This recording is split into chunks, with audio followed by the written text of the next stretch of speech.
Black woman fell for her best friend's brother. But he has a dark secret. Zara Williams had always believed dreams came in soft colors. Warm sunlight slipping between curtains. The familiar hum of home. The laughter of her mother in the kitchen. But the moment her flight descended into Seoul, her dreams became neon-lit and fast, wrapped in the electric pulse of a city she'd only known through dramas and fantasies. Scholarship in hand, suitcase full of hope, heart full of adventure. She never expected trouble to be waiting on the other side of the airport doors. Nari waved frantically the moment she spotted Zara. Zara, over here, her best friend from their online Korean exchange group, energetic, tiny, and bright as a firecracker. 12 hours, Zara groaned, hugging her tightly. My soul is tired. You can rest at my house. It's big. Too big. My mom's in the countryside, and my brother. Well, she paused. What about your brother? Zara asked, picking up her suitcase handle. Nari smiled, but it didn't reach her eyes. You won't see him much. He's always gone. The house that whispered secrets. Their home in Seoul wasn't just big. It was intimidatingly beautiful. Dark wood, high ceilings, shadows in the corners that seemed to flinch away from light. Zara shivered. Your house looks like it has a secret library with cursed books. Oh, it has a library, Nari said cheerfully.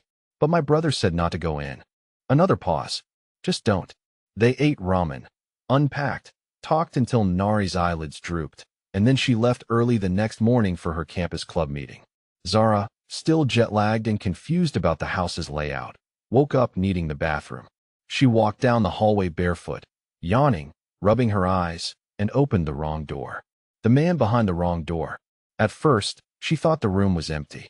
Dark curtains blocked most of the light. Then she saw him lying in bed, sheets low on his waist, chest bare. A carved jawline she could have sworn was sketched by God on his most boastful day. Kang Jaewon, Nari's brother.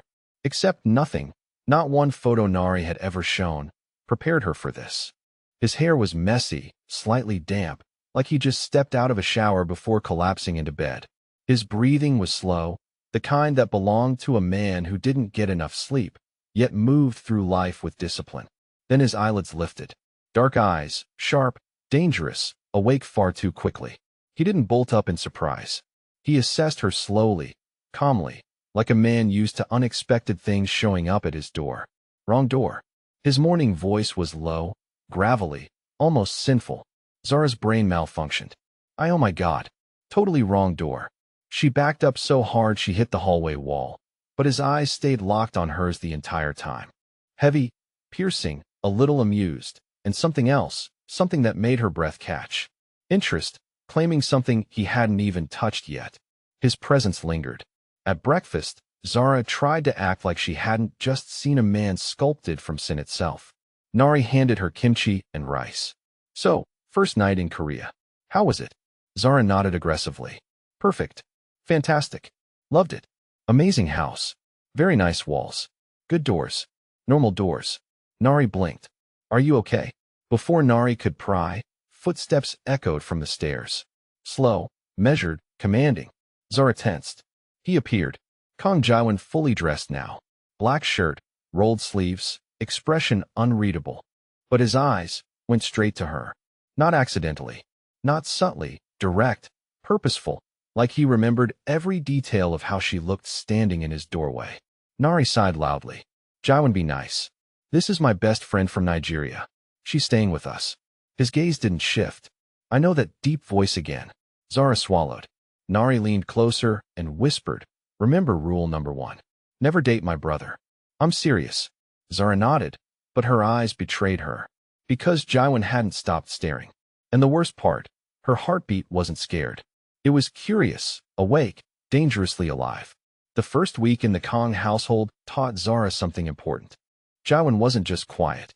He was studying her. His presence wrapped around the house like a shadow, silent, invisible, yet constantly felt. He never tried to start conversations, but somehow he always appeared when she did something he didn't approve of. And she was starting to realize there were many things he did not approve of. The first role, it happened on a Thursday night. Nari had invited Zara to her university's welcome party. Zara knew nothing about Seoul nightlife, but she was excited. She finally felt like she belonged somewhere. She put on a short black dress, the one she brought for special occasions. Not too revealing, but flattering, tasteful, pretty. She smoothed her hair in the mirror. Her reflection smiled back, a mix of nerves and excitement.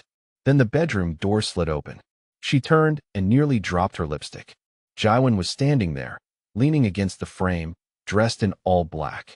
His shirt clung to him like it was tailored to his heartbeat.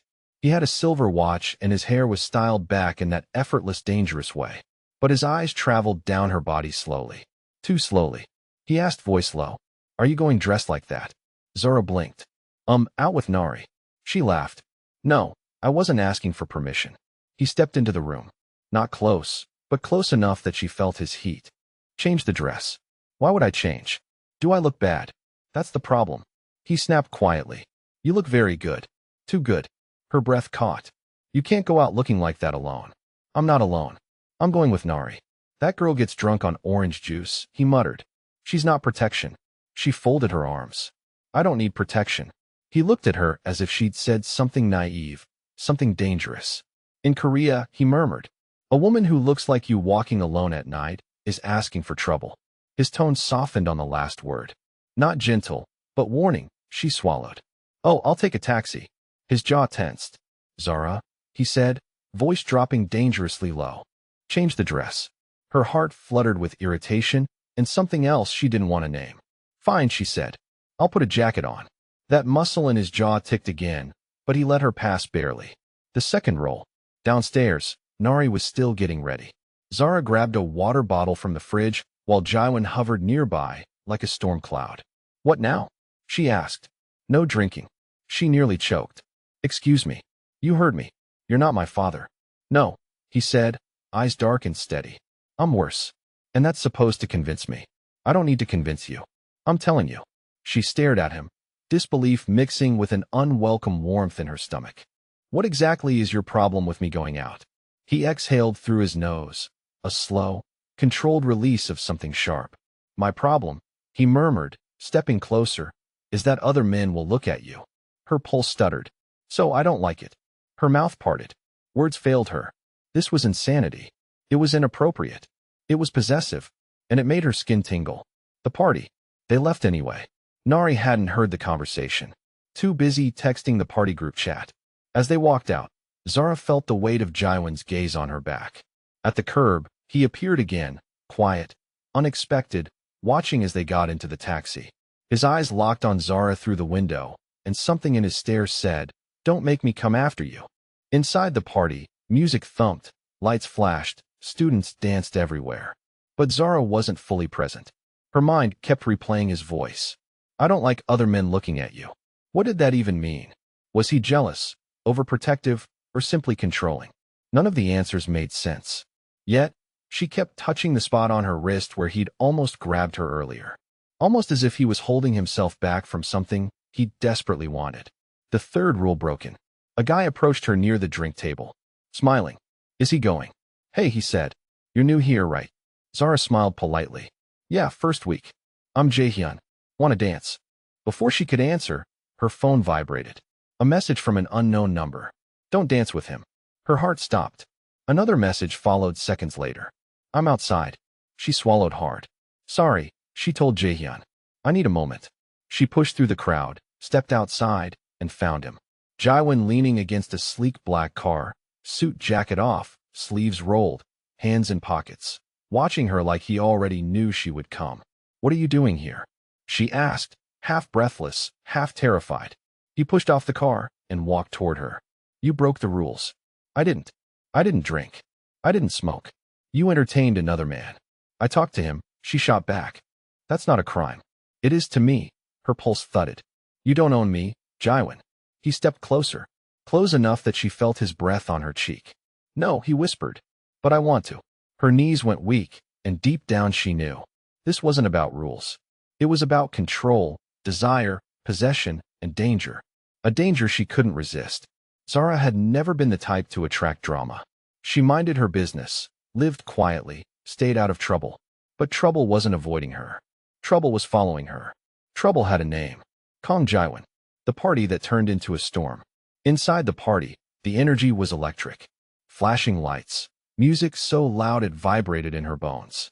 Students dancing with carefree abandon. It was the type of freedom she thought she'd come to Korea for. But she felt the tension under her skin. That message from him, those few words, echoed louder than the music. It made no sense. He wasn't her boyfriend. He wasn't even her friend. He was her best friend's older brother, a man she barely knew. Yet, she felt him everywhere. She grabbed a cup of juice and tried to breathe. Maybe he was bluffing. Maybe he wasn't actually. Hey, Jaehyun again. Easy smile. Friendly. Harmless. You okay? You rushed out earlier. I'm fine, she said quickly. Just getting some air. You want to dance now? Nothing intense, just fun. And she almost said yes. Almost. But something told her she wasn't alone. She scanned the room. Nothing. Then a shadow at the far end of the hallway. Someone tall still watching. Her heart dropped. Jaewon, she whispered. But the figure was gone as quickly as it appeared. The dance that got her in trouble. She told herself she was overreacting, so she joined Jaehyun. Just one dance. Just two friends. Just fun. But as the song shifted into a slower beat, Jaehyun's hands slid to her waist. Zara froze. Is this okay? He asked gently. She opened her mouth to say something, but the music cut out abruptly. The lights flickered. A ripple of murmurs spread through the crowd, and then she felt it. A wave of energy, piercing, predatory. She turned. Students were parting instinctively, creating a path. And down that path walked a man in a black suit. Expression unreadable, eyes locked entirely only on her. Her stomach plummeted. He didn't acknowledge the crowd. He didn't scan the room. He didn't blink. He was walking to her. Every step calculated, every breath measured, every inch of him radiating fury held barely in check. When he reached them, Jaehyun stepped back instinctively. Jaewon didn't even look at him. His attention was on Zara alone. Outside, he said softly, but dangerously. It wasn't a request. The confrontation outside. The moment the door shut behind them, Zara spun on him. What are you doing here? Are you stalking me? His jaw tightened. I'm protecting you. I didn't ask for protection. You don't have to ask. His voice was deadly calm. Too calm. Bands of tension wrapped around her ribs, making it hard to breathe. You embarrassed me, she said, voice shaking. You stormed into a college party like you own the building. I don't own the building, he said. His eyes darkened. I own the man who runs it. She blinked. What is that, Zara? His voice dropped lower. I told you not to dance with him. You don't get to tell me what to do. You took a slow, icy step closer. Look me in the eye, he said quietly, and tell me you didn't feel something when I saw you with him. Her breath stilled. You're imagining things. She whispered. His eyes flashed, a dangerous spark. He moved closer until the heat of him pressed against her skin, until she could smell his cologne. Dark, clean, addictive. He murmured. You're jealous. She accused, voice barely audible. No, he said. Jealousy is too weak a word. His fingers brushed her wrist barely. Yet the touch sent a shock through her body. I don't want other men touching you, he whispered. Looking at you. Standing close to you. That's not your decision. His gaze lowered to her lips. It's not. Then he leaned in, his voice hot against her ear. It's my instinct. Her knees trembled. And that, he whispered, is far more dangerous. The moment that broke her defenses. Why, she breathed. Why do you care? He lifted her chin gently, forcing her eyes to meet his. Because, he said slowly, like a confession dragged from deep inside him. The moment you walked into my room, I haven't been able to look away. Her heart dropped to her stomach. He shook his head, silencing her. You think I'm jealous. But jealousy is small, ordinary, human. His hand slowly slid down her arm, stopping at her wrist again. What I feel, he swallowed, is possession. Her breath came out in a shaky whisper. You don't own me. His eyes softened, not with kindness, but with hunger. No, he admitted. But I want to. And the terrifying, exhilarating truth hit her like lightning. Part of her wanted him to, too. Zara thought she had Jaewon all figured out. Cold, possessive, irritatingly attractive, and bossy for no reason. But that night, she saw another man. A man who bled. A man who broke. A man who shouldn't have wanted her, yet couldn't seem to stay away. The night, everything shifted. The clock hit 1:23 a.m. when she heard the front door slam. Not gently, not quietly. A violent, frustrated slam that rattled the picture frames on the wall.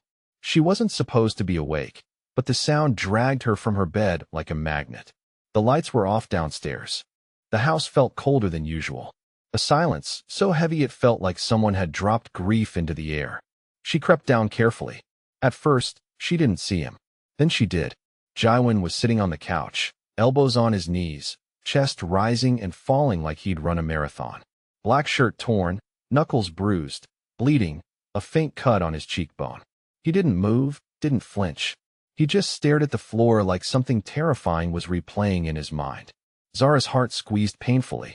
She should have walked away, given him space, listened to Nari's warning, but she didn't. She stepped closer. He lifted his head slowly. When his eyes met hers, she felt the world tilt. Gone was the arrogant, possessive, unshakable Mafia boss. Sitting, there was a man exhausted down to the bone. A man carrying weight. No one should carry alone. He looked breakable, and that scared her more than anything. A touch that crossed the line. "You're hurt," she whispered. "It's nothing." Every time he said that, it was always something. She knelt beside him, reaching for his hand. He pulled away slightly, instinctively, like someone not used to being touched without reason. "You don't have to," he said quietly. "I want to." Those 3 words changed everything. He let her take his hand. His skin was warm, rougher than she expected. A man who fought too often, who lived in the shadows too long. His knuckles were split open, crusted with dried blood. Zara grabbed the first aid kit from the cabinet and returned. He watched her silently, eyes fixed on the way her fingers handled the bandages. "Who did this?" she asked softly. He hesitated. "Someone who needed a reminder," he finally said.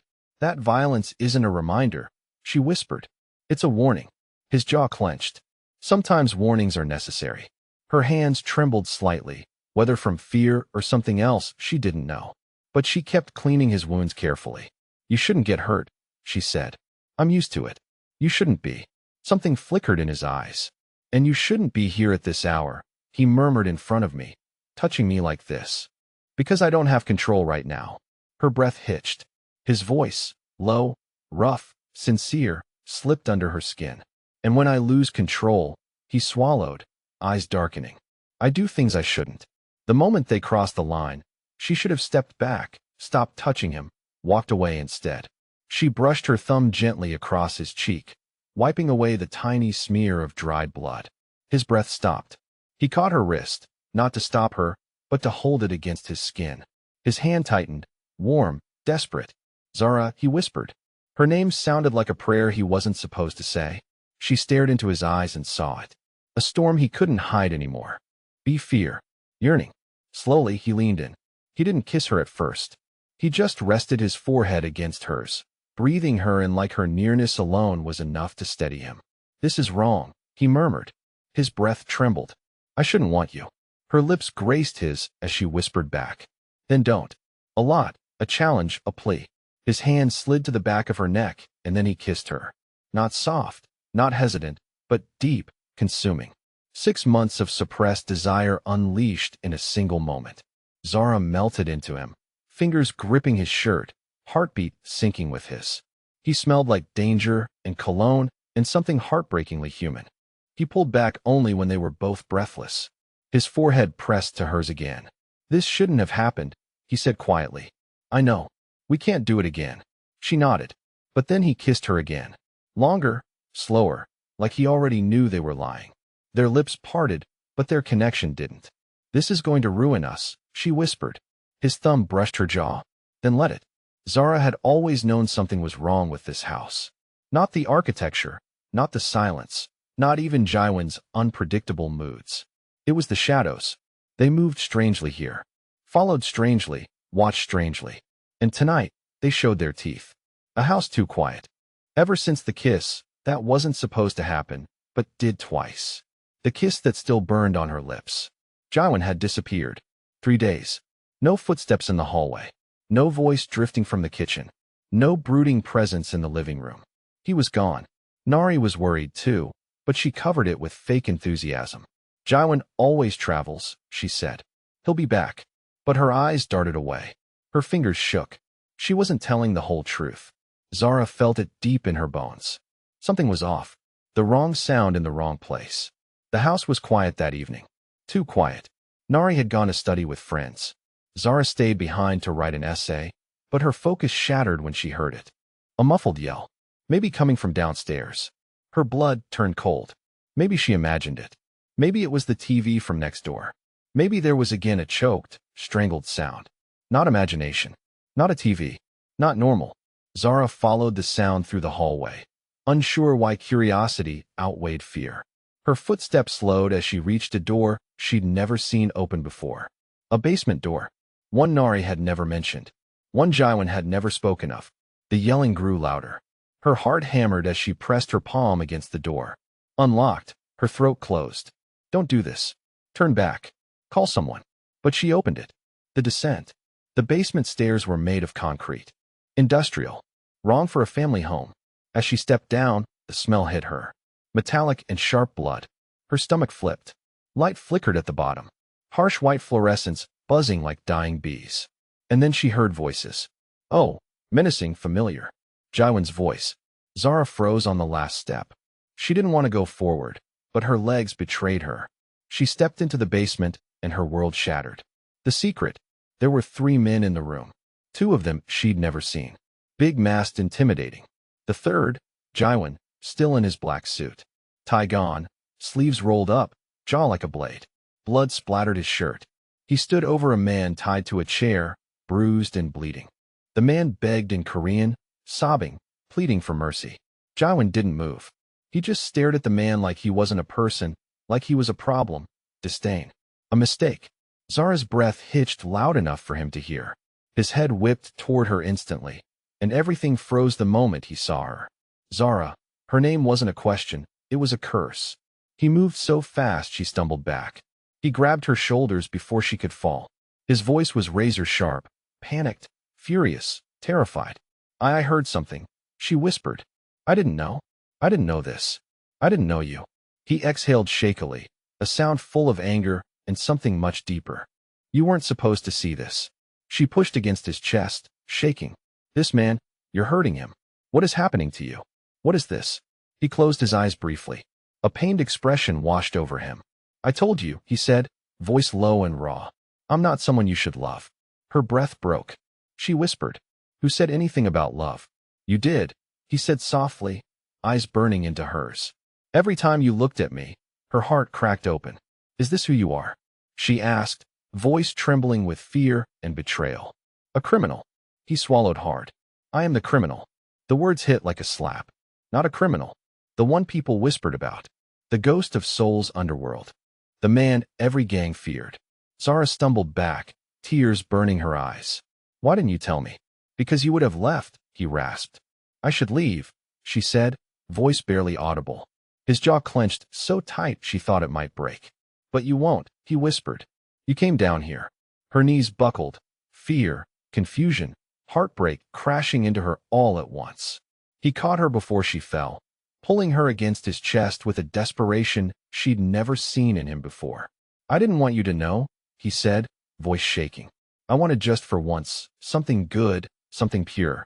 She pushed weakly at him, but he didn't let go. Jaiwan. She cried softly. What else have you lied about? He rested his forehead on hers, breath uneven. Everything, he whispered, except how I feel about you. Zara barely slept after the almost kiss in the hallway. Every time she closed her eyes, she felt Jaiwan's breath ghost against her cheek again, his hand on the wall beside her head. His voice, tell me you don't want me. She hadn't been able to tell him anything, and now she was paying for it, taunting fate. The next morning, Jaiwan was gone before sunrise. Nari was unusually bubbly over breakfast, rambling about an exam, oblivious to the way Zara's heart was still slamming against her ribs, replaying last night on a loop. When Nari finally rushed out the door, Zara let out a shaky breath alone in the kitchen until she felt it, that prickling heat.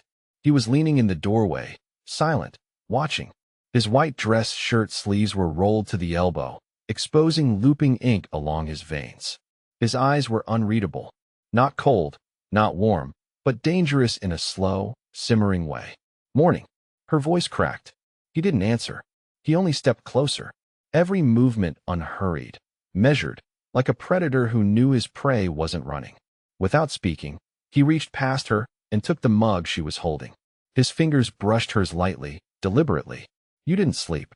It wasn't a question. No, she whispered. His jaw ticked.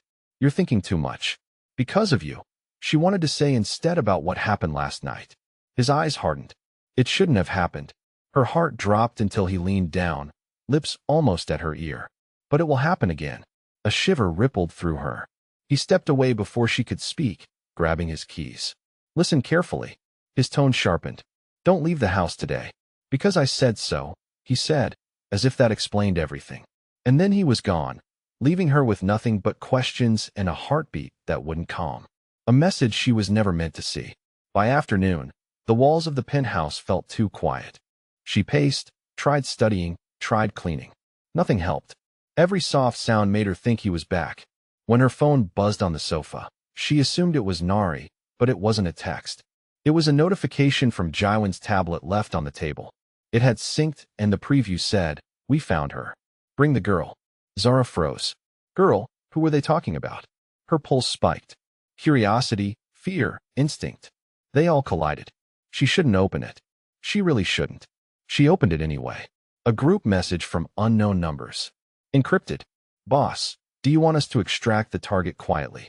The black girl is alone. Her vision blurred. They were talking about her. Hands shook as she scrolled. If we take her now, Kong Jaiwan will come running. Then use her as leverage.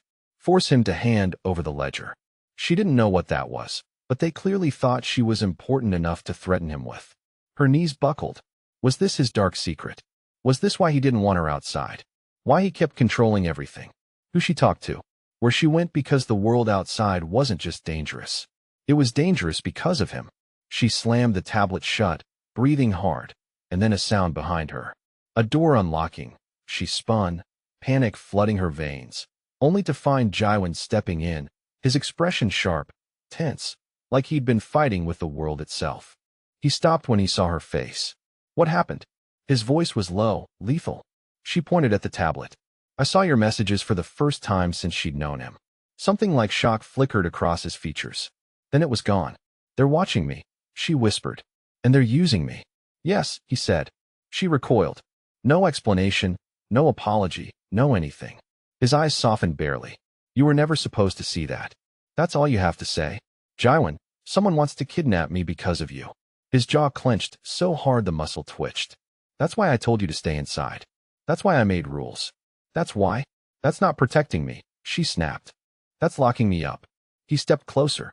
That's keeping you alive. A truth he didn't want to say. She backed away. You said you had secrets, she said, voice cracking. But you didn't tell me I was part of them. He inhaled sharply. You became part of them the second you walked into this house. Silence. Then her voice barely a whisper. Because I'm Nari's friend, or because you wanted me for yourself. Something in him snapped. He grabbed her wrist, not hard, but firm enough that she felt the tremor in his fingers. Don't twist this, he warned. Then tell me why, she demanded. His breath hitched. His eyes dropped to her lips. She felt the answer before he said it. You know why? A hot, suffocating pause. Then she whispered, say it. You did. Because I can't stay away from you. The almost confession. He let go of her wrist, but only to cup her jaw instead. His forehead pressed to hers. His voice was raw. They want to use you against me. They think you're my weakness. She breathed. But I'm not letting anything happen to you, he continued. Not while I'm breathing. The world went quiet. He leaned in closer, lips almost touching. A loud crash erupted outside the penthouse door. A shout, running footsteps. Jaiwan froze. His eyes darkened instantly, flipping from vulnerable to deadly. He pulled away, grabbed a gun from the drawer, and loaded it with a calmness that terrified her more than the danger outside. He turned to her. Zara, his voice dropped, deep, urgent, soft. Whatever you hear, whatever happens, don't open this door. Her breath shook. Jaiwan, we're not done talking, he said. Not even close. He stepped into the hallway, shutting the door behind him. Zara pressed her palms to the wood, trembling. Outside, a gunshot. Then another, then silence, and all she could think was, Jaiwan's dark secret didn't just involve danger. It was coming for them now. The gunshots echoed long after the hallway fell silent. Zara stood frozen with her hands pressed against the door, her heartbeat slamming wildly against her ribs as the smell of gunpowder drifted faintly under the crack. Jaiwan, please be okay. She didn't know how long she stood there, seconds, minutes, hours before the lock clicked again. Zara stepped back, breath trembling violently. The door opened, and Kang Jiwan stepped in. His white shirt was splattered with blood. Not his. She saw that first, felt it deep in her bones, but someone else's. His expression was still in that terrifying half-state, sharp, cold, focused. His gun hung loosely at his side, but his knuckles were white from gripping it. He shut the door behind him. For a long moment, he didn't speak, and neither did she. Finally, his voice, hoarse low. "Are you hurt?" Zara shook her head. He exhaled, something like relief buried under exhaustion. But she couldn't move. She couldn't breathe. She couldn't look away from the blood dripping down his arm. He placed the gun on the counter, then turned to her. "They came for you." Her stomach dropped. Because of this ledger, this Mafia wore in. He didn't deny it. He just stepped closer slowly, as if approaching a frightened animal. She didn't realize she was shaking until he touched her cheek with fingers still trembling from adrenaline. She flinched. He froze. And for the first time since she'd known him, Kang Jiwan looked hurt. "I scared you," he whispered. She didn't answer. "You're scared of me, Jiwan. I don't know who you are." His secret unmasked. He stepped back, not far, but enough to stop himself from reaching for her again. Then slowly, like peeling back armor he had worn his whole life, he told her the truth. "All my life, people have tried to control me," he said. "My father, his enemies, the police, politicians, everyone." He looked at his bloodstained hands. "I became the monster they wanted. A weapon, a leader, a name that made grown men tremble." Zara swallowed hard. She'd seen glimpses of him, cold, furious, possessive, but never this. He looked up. "When Nari brought you here, I tried to pretend you were just her friend. But you weren't." His voice softened dangerously. "You were the one thing I wanted that I had no right to want." Zara's chest tightened. "Jiwan, I tried to stay away. I tried to push you away, but every day you were here laughing, cooking, humming under your breath." His voice dropped. "I started to feel human again." Her breath caught. "But the men outside," he continued, "they want me dead, and the ledger is the only leverage I have, and they think they can reach me through you." Zara felt the weight of his next words coming. Heavy and irreversible. "You're my weakness, Zara, and they will kill you to get to me." The choice that wasn't a choice. The room felt smaller. Odder, like she was breathing the same burning air he was. "But I didn't ask to be part of this," she whispered. He nodded slowly. "I know. And you didn't tell me." "I couldn't." His voice broke for the first time. "Because if you knew, you would have run. You swallowed, and that would have destroyed me." Zara pressed a shaking hand to her forehead. "So what now? I can't stay here like a prisoner. I can't pretend everything is normal. I can't just ignore all of this." Jiwan closed the distance between them. His fingers brushed her jaw. Gentle, careful, terrifying. "You won't have to." Their eyes locked. "There are two choices," he said quietly. "Leave this house tonight. I'll put you on a plane myself. You'll be safe. This world will never touch you again." Her throat burned. "And the other." His voice dropped to a whisper that felt like fire against her skin. "Stay POS." Her breath hitched. "It means danger," he warned. "It means enemies, secrets, blood." His thumb dragged softly across her cheek. "It also means I will protect you with every breath I have." Her heart slammed painfully against her chest. "I won't ask again," he said, voice trembling with the effort to stay controlled. "This is the last moment you get to choose before my world takes your choice away forever." He leaned in, forehead touching hers. "Tell me, Zara." His voice was barely a breath.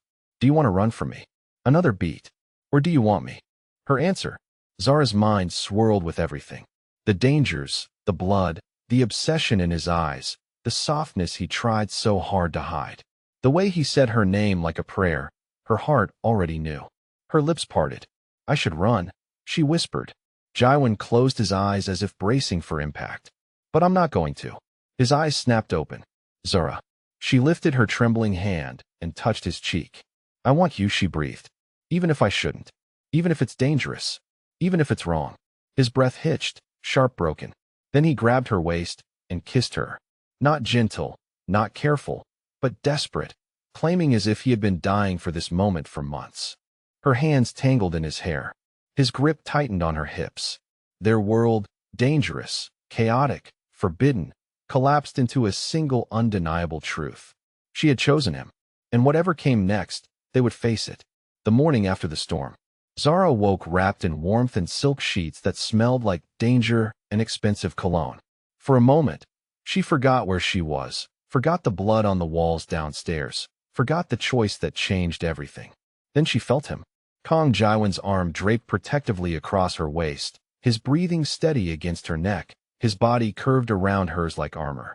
Reality crashed back. She had chosen this. Chosen him. Chosen a world where love meant war and safety was an illusion. His eyes opened slowly, dark and alert despite just waking. He studied her face with an intensity that made her breath catch. "You're thinking too loud," he murmured, voice rough with sleep. His thumb brushed her cheek. "Regrets already?" "I don't know," she whispered honestly. He sat up, muscles shifting under skin marked with scars she was only now seeing in daylight. Each one told a story of violence, of survival, of a life she was stepping into. "Talk to me." She traced a particularly jagged scar across his ribs. "What happens now?" "Everything changes," he said simply. "No more pretending. No more secrets. No more normal." His hand covered hers, stilling it. "You'll learn things about me that will terrify you. You'll see things that will make you want to run. And some nights, you'll hate me for dragging you into this." Her throat tightened. "And if I change my mind, then I'll put you on the first plane out of Seoul myself." "But Zara," his voice dropped to something raw and desperate, "I'll spend the rest of my life trying to forget the way you taste, the way you say my name, the way you chose me despite everything." She leaned into him, feeling the steady beat of his heart against her palm. "Then don't let me change my mind. Show me this world. Show me all of it." His eyes darkened with something between fear and hunger. "You don't know what you're asking. Then teach me."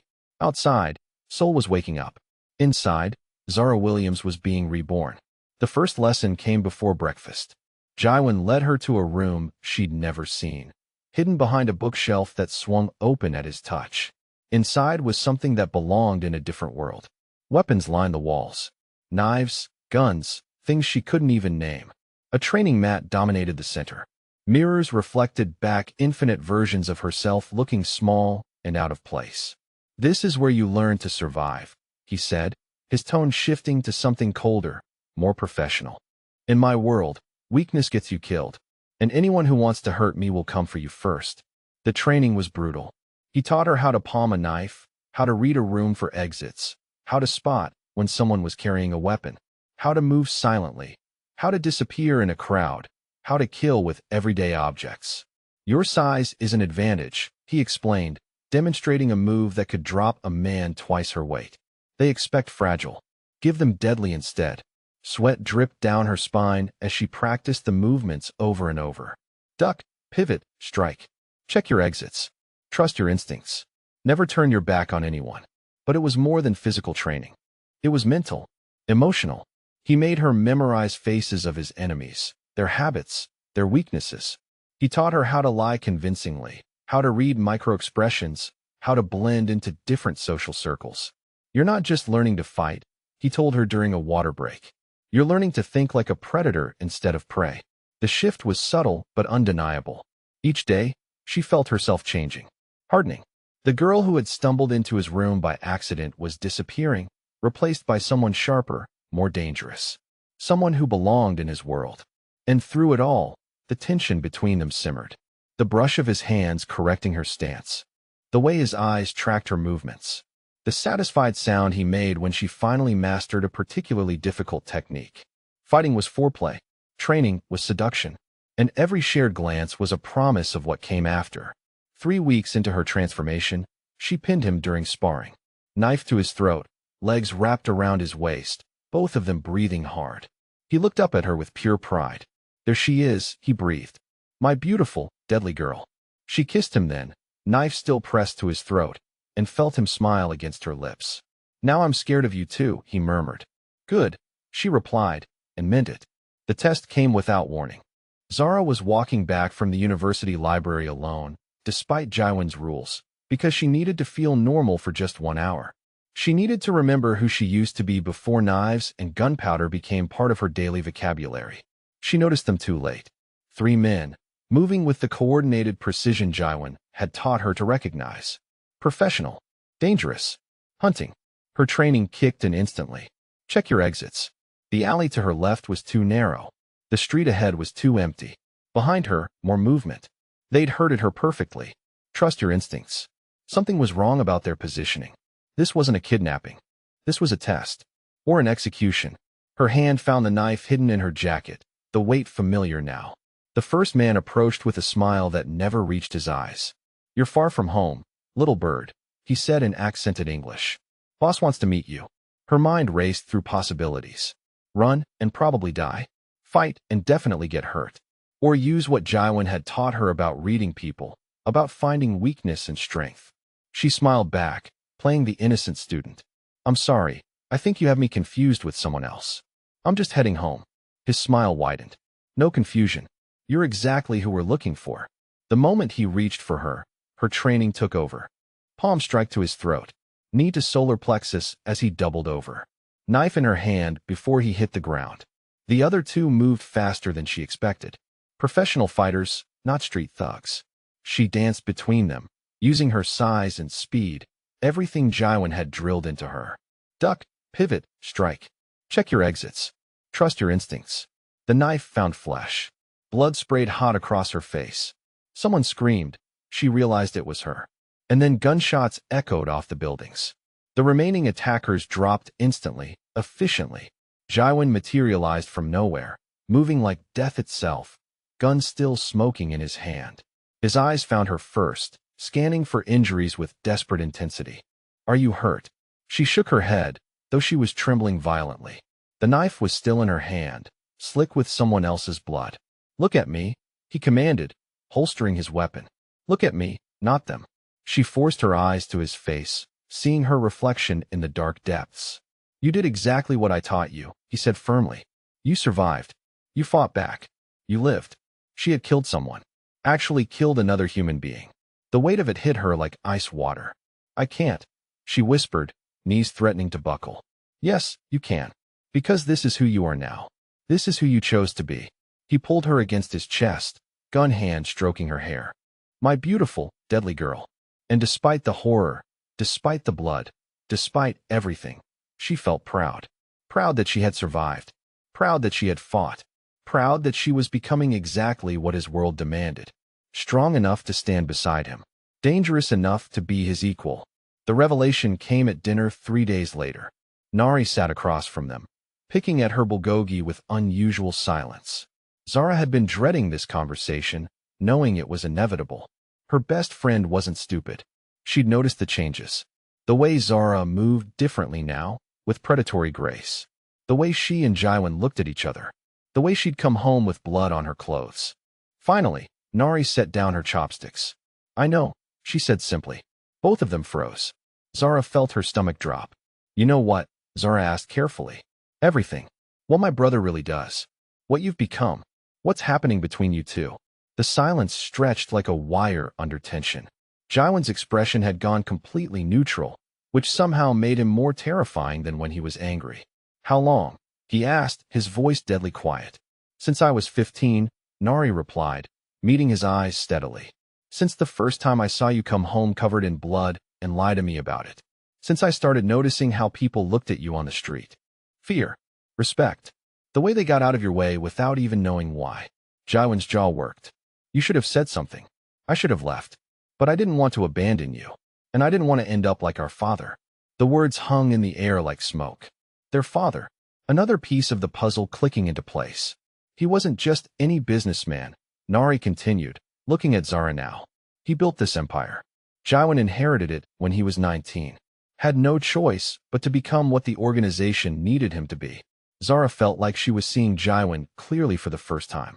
Not just the dangerous man who'd claimed her heart, but the boy who'd been forced to become a monster to protect what was left of his family. "Why are you telling me this?" Zara asked. "Because you're family now," Nari said simply. "And family protects family.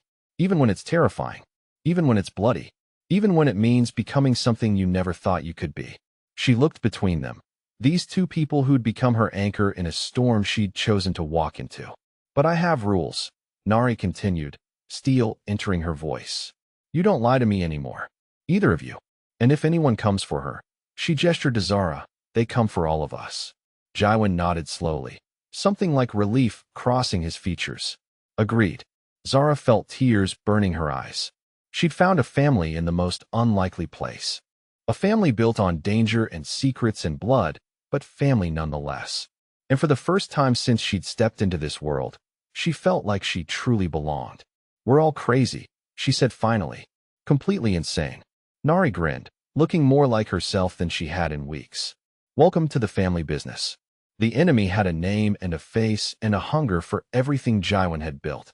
Park Sung-hoon had been circling like a shark for months, testing defenses, buying loyalties, waiting for the perfect moment to strike.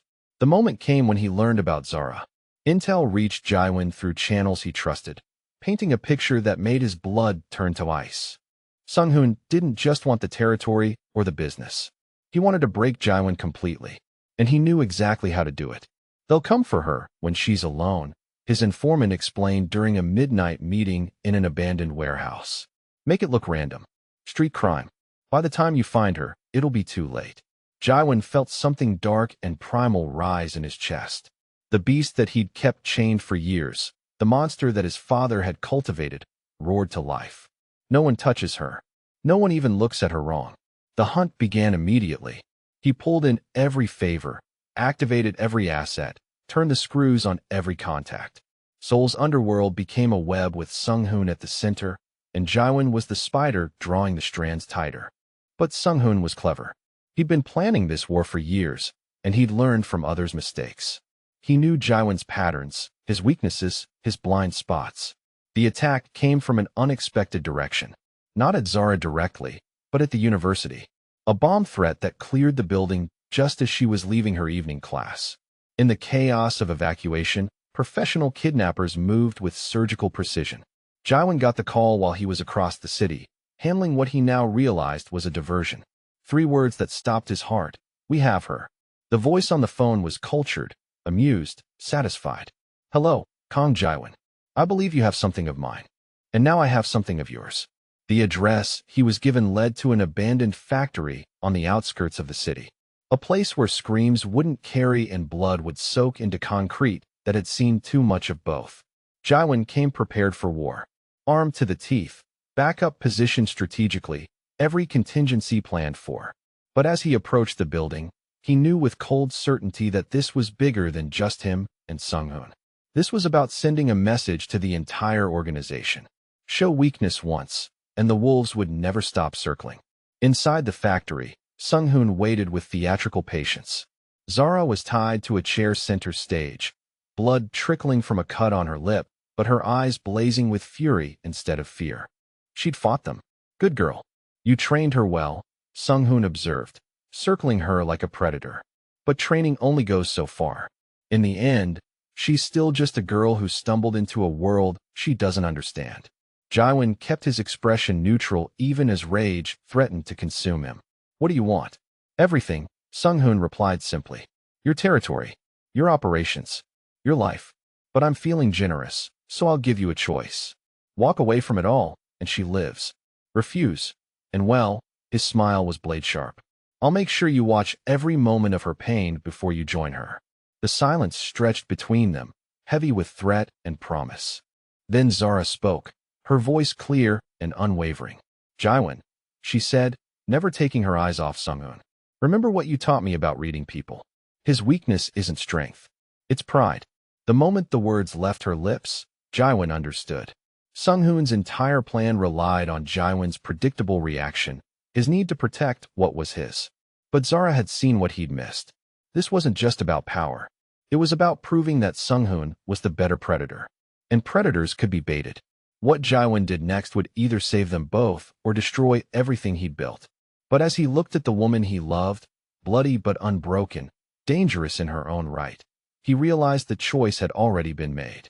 They would face this together, as equals, as partners, as family.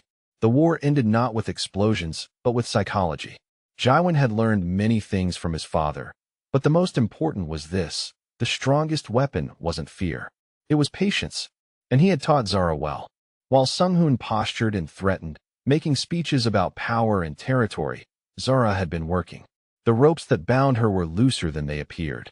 The knife she'd hidden in her boot was exactly where Jaiwan had taught her to keep it. And most importantly, she'd counted Sunghoon's men, noted their positions, identified their weaknesses, all while appearing helpless.